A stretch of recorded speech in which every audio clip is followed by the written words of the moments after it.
Welcome back. So the first part of the video was very much focused on the city of Kielce, the main sights you can see and what you can do. The second part is going to be a bit different, at least the first half. This time I'm going to be taking a bit of a pilgrimage. So I'm going to be following the Red Route hiking trail, which basically goes from the monastery in the west of the city, goes through a few villages and ends up deep in the south to a place called Chęciny, which is a small town just outside of Kielce with a lovely castle from the 13th, 14th century. And I tell you, it was quite an adventure. So I hope you enjoy the second part, and I will also show you some more of the city that I left out in the first video. So do enjoy. See you in a moment.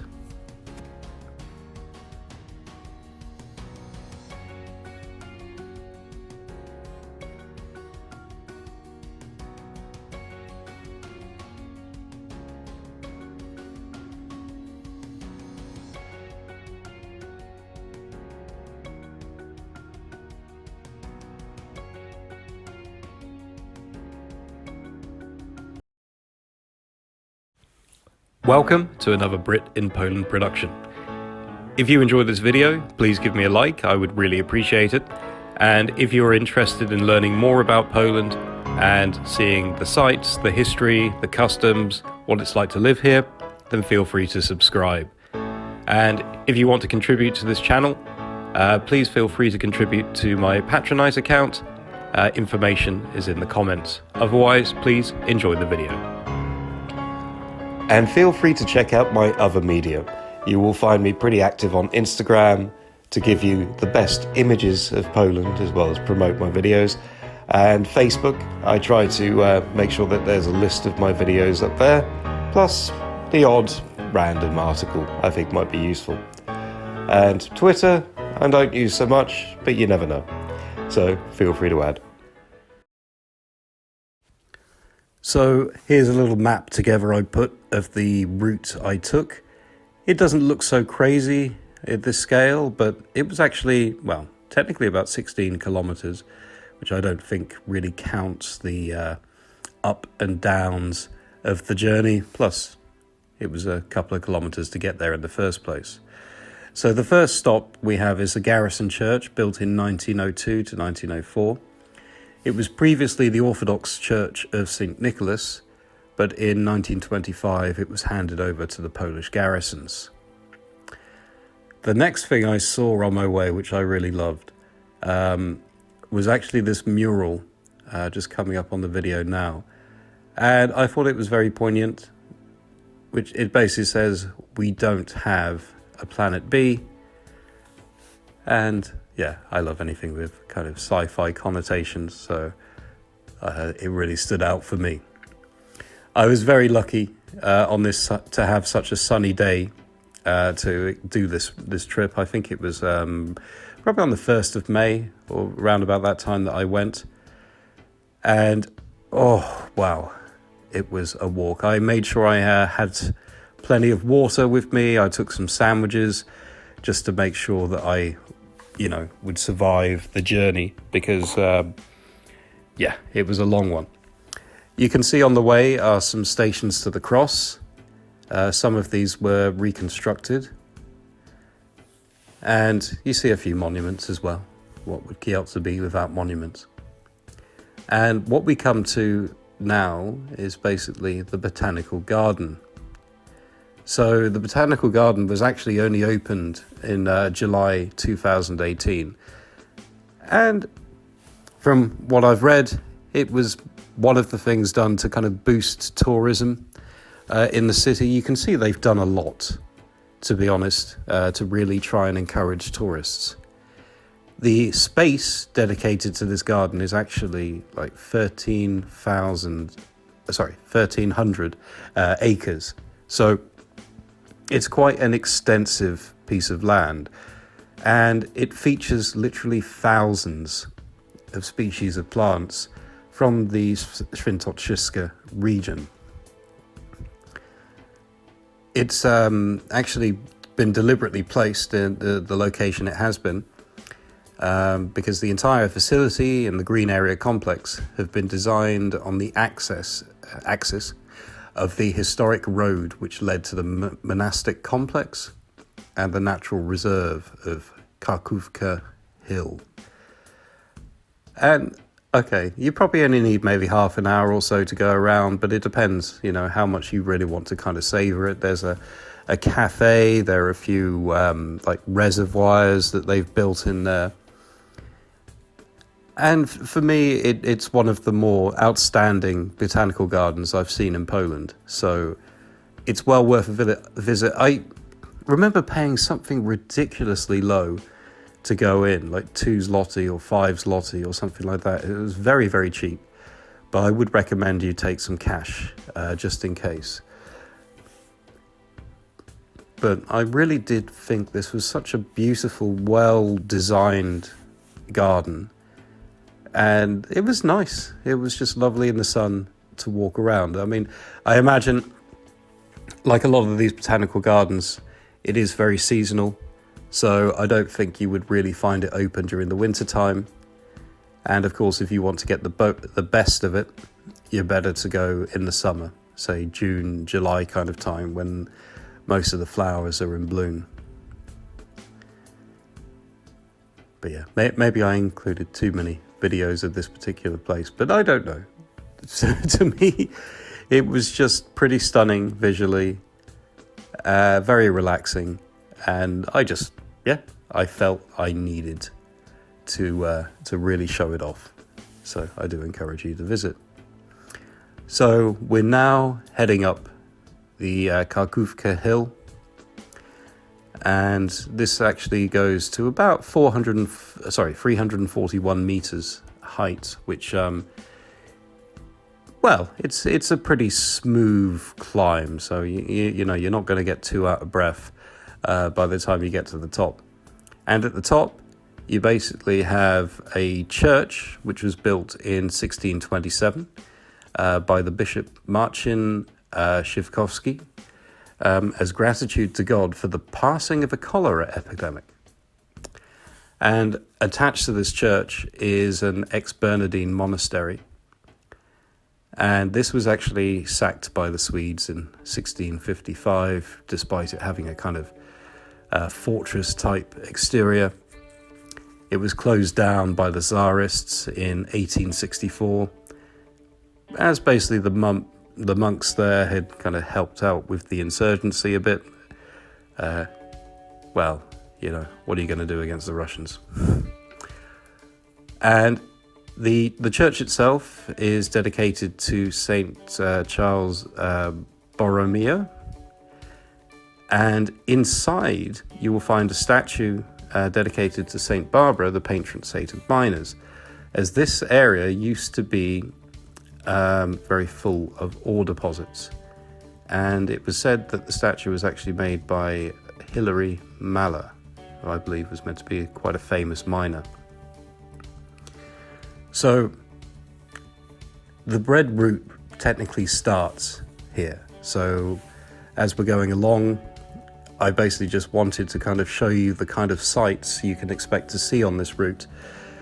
Also, the thing for me is, I had no idea what I was letting myself in for, because I was advised to take this route from the tourist office. I had no idea where the route went. I had no idea how long it was. And I was kind of naive, because most of these kind of trails, they tend to go around in a loop, right? So I just thought, eventually it will take me back to Kielce. It will just be a lovely day's walk. It will be fine. But the more and more I walked, the further and further away I seemed to be getting from Kielce. And it didn't seem to be turning back. And then when it did finally kind of go back to getting close to the city, we have kind of a village here that we got to. I was like, oh, okay.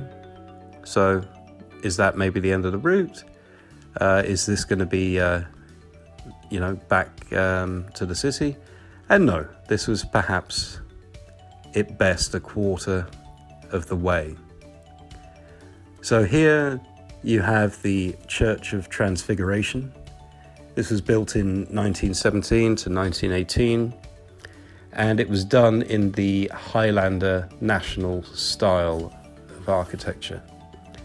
So it was kind of based around some of the work you might see in Zakopane.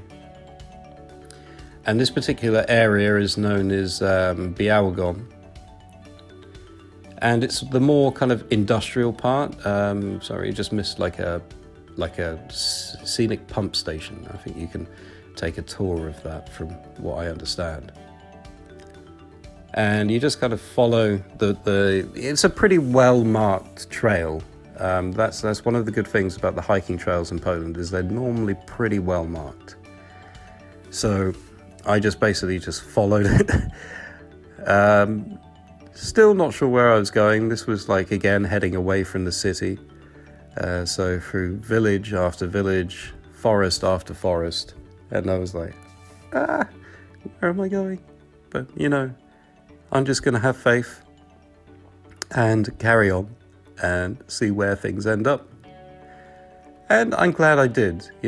I saw a lot of lovely sights along the way. And it was a pretty calm walk. It was pretty flat terrain for the most of it. And so, yeah, despite the kind of the heat, it was maybe, 22 degrees. It wasn't too bad.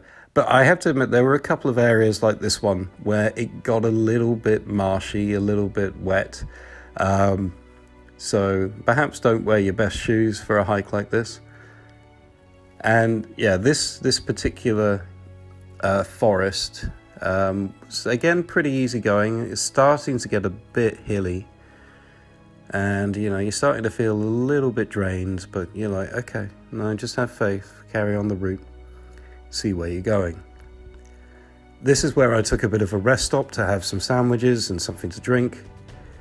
And this is where I finally Googled the route, and I found out, it doesn't take you back to Kielce. It takes you to Chęciny. And I was like, whoops, okay, I hope I can get back from there. But it did mention that it kind of takes you to a bus stop. So I was like, okay, as long as there's a bus that takes me back, I'm happy. But some of the views, I tell you, were stunning, absolutely stunning. And these nice little picturesque, snippets of villages that you go through, it really had an amazing charm to it. And for me, I'd love to get off the beaten track. It's nice to explore, and it's fun to have that kind of element of the unknown while capturing these wonderful scenic views as you go. So I was actually really enjoying this. I remember there were a couple of Polish girls who seemed to be going the same way, and I'd overtake them, they'd overtake me. In the end, I left them behind in my dust. So I'm assuming they finished the trail. And now we get to the trickier part of the route. So Góra Żelajowa. And I would say this is this was the most challenging area, because this is the first time it felt more of a mountainous route than just going uphill. And as you can see, it's not the steadiest of terrain, so it's always good to have a free hand in these situations, because effectively you're doing a bit of, let's say, light climbing. It's the only part of the route that I would say was kind of perilous in any kind of extent. But I've done worse. But I have to admit, I was a little bit surprised. And trust me, if you go along this route and you see these rocks, you might, be prepared. It was a fun challenge, I have to say. And I saw a few hikers along the way, so it was a far from deserted route. And you ended up in this lovely kind of, not really, I don't know what to put it, but when you were walking through this kind of glade, it did have a sort of magical quality to it, which I'm hoping the video, really represents, because this was just, oh yeah, it was beautiful. And you really just felt like you were in the middle of nowhere, despite, the power lines you see. And you can see in the distance the castle on the hill.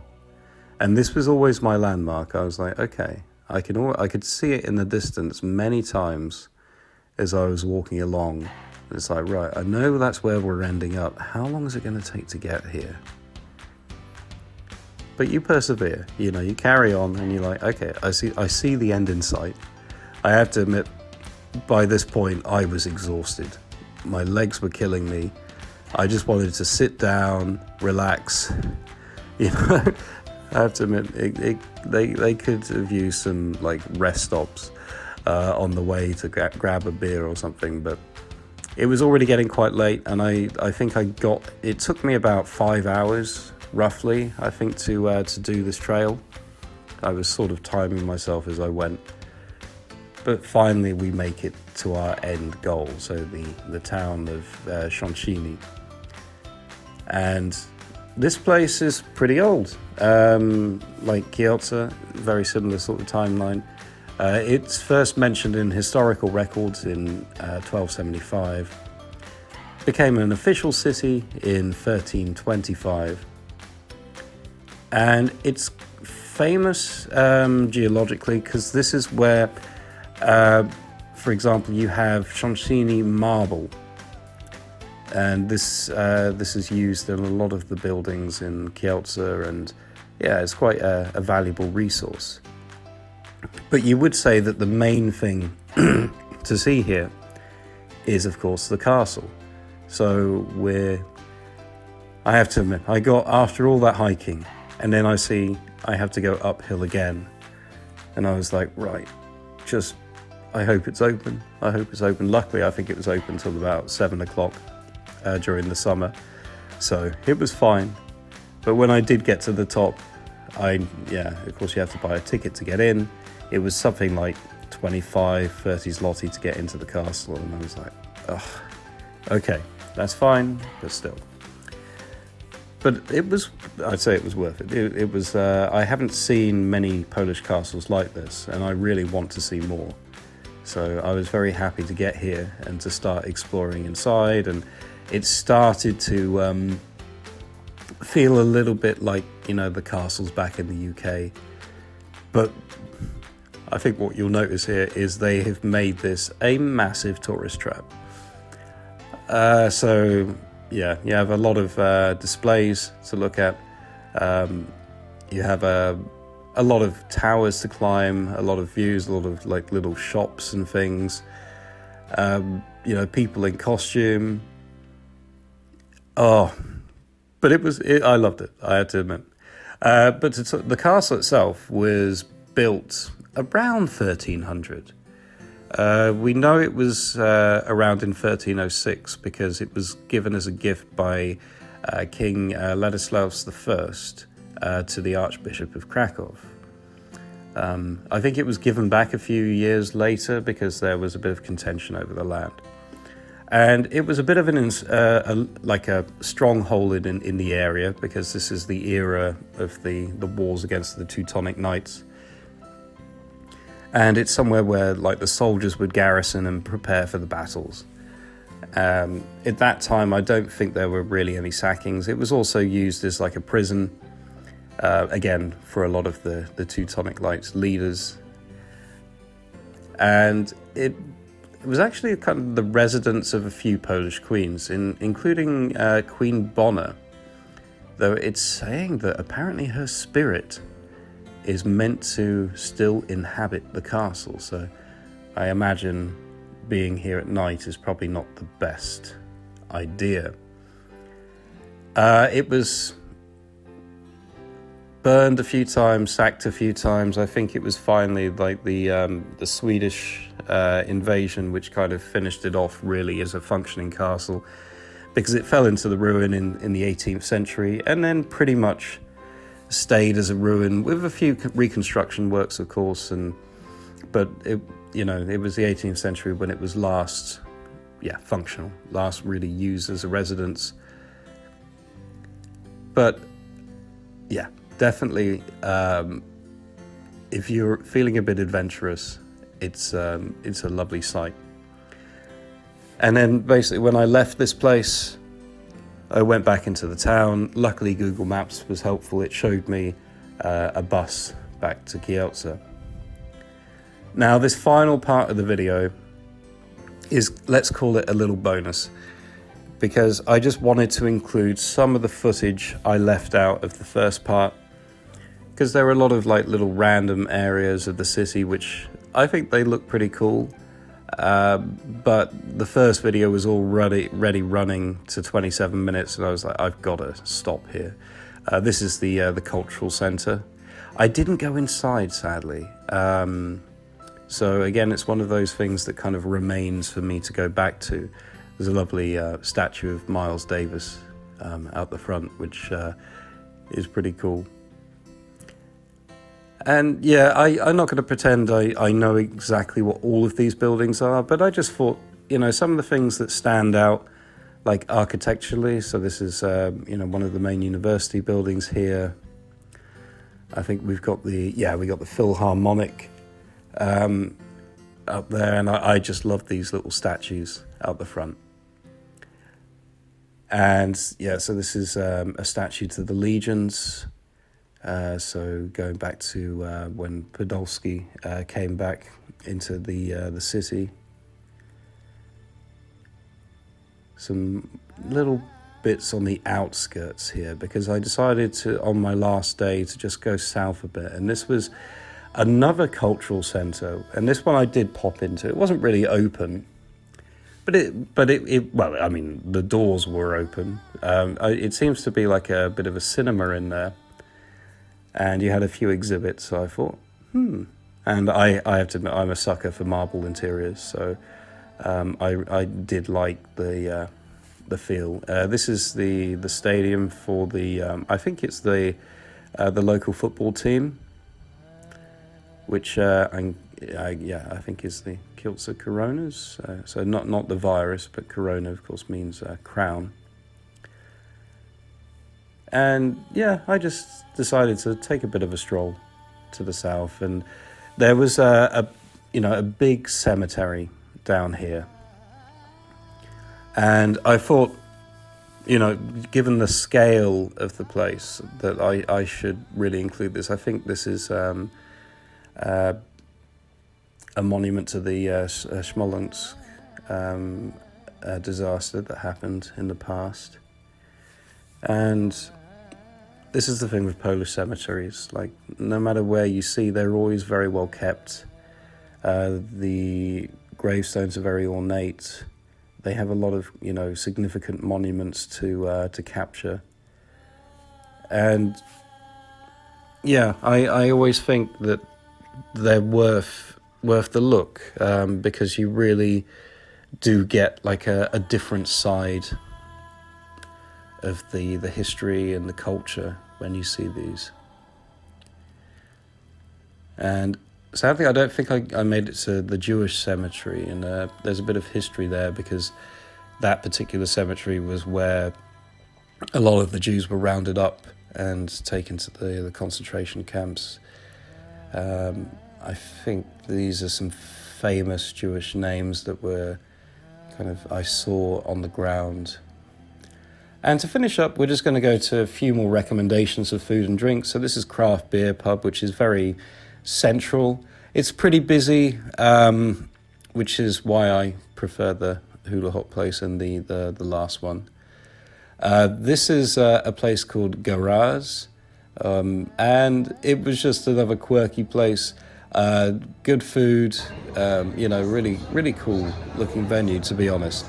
And one of the random things, I had a lovely waitress here, But one of the things I thought was pretty cool about this place was they had this button, this little stand on the table, and on this you had like different options. So you could, order something, you could pay something, or you could just call for attention. And I wish every restaurant had that, especially those with outdoor seating. The next place was a bit of a shop bar. I just stopped here I just fancied the drink, beer and a few shots, and they had some like coronavirus vaccine types of shots. I think I took Pfizer. And it was just another little random thing, which was quite cool to take part in. And I remember waiting for my bus at this Mexican restaurant. And I remember ordering a few cocktails. I think I have this habit of just like sitting and drinking when I just don't want to do anything else. And the cocktails here were very cheap. So I had some food as well. So it was really good. But I really hope you've enjoyed this video. I hope that I've done Kielce justice. If you think I really missed anything, please mention this in the comments, and maybe I'll return one day. I have to admit, I do love this city. But thank you very much for watching, and please stay tuned. We have a lot more of Poland to show you, and do check out my playlists for the videos I've done already, and please give me a like if you enjoyed this extra snapshot of Kielce. Do zobaczenia.